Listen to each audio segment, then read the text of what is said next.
So another Andy B 2-minute video. I'm going to squint over there to read some off my screen.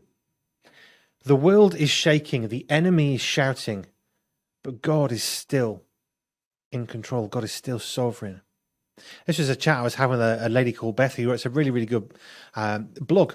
She lives in the States, and her blog is Lessons from a Lab. And it's a really, really good blog. Go and seek that out. I'll put a link to it at the bottom. Now, we were talking about one of my posts that I'd written, and it struck me that actually around us we see the world shaking, and it's something I'd said in an Andy B video, and it struck me. I am reminded of a sermon by Andy Hawthorne, who heads up the Message Trust, formerly member of the Worldwide Message Tribe band up in Manchester.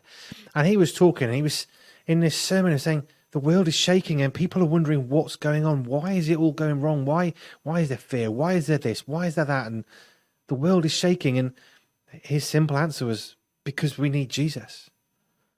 And in his sermon, he says we took our foot off the gas, and as churches, we've kind of stepped back, and actually we need to step back in again. As I look ahead to the energy crisis, it is terrifying. Most of my Andy B videos this week have touched on that in some extent. It's a really scary time. Connect Radio yesterday, Leslie from Agape, which is a ministry, was on with Gareth from The Breakfast Show, and they offer people to have prayer, because if they're worried about that here in the UK, then reach out to Connect Radio. They'll put you in touch with Agape, and confidentially, they will pray for you. Really, really good. We'll link to that as well. But here's the thing. While the world is shaking and we're thinking, what do we do? How do we cope? How do we get through this? We have access to a voice of peace, because that peace has a name. That name is Jesus Christ. As things shake around us as churches, I see the energy crisis as a really good opportunity for churches to get off their backsides, quite frankly, get out into the community and do some good.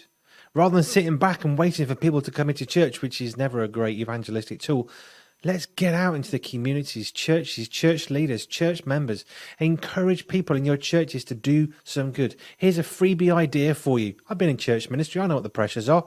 Here's a simple one. Heat your church building, invite the local community in, put on food for them, tell them, switch off the heating at home, come and have a hot meal in your church. There's a simple thing you can do. Won't cost you a great deal en masse. You can do that. Let them bring their own sandwiches if you want to bypass all the kitchen cooking regulations. There's so much we can do as Christians. Let's not see this in fear and panic. As the world shakes, God is in control. So reach out to the people around you. Just a thought.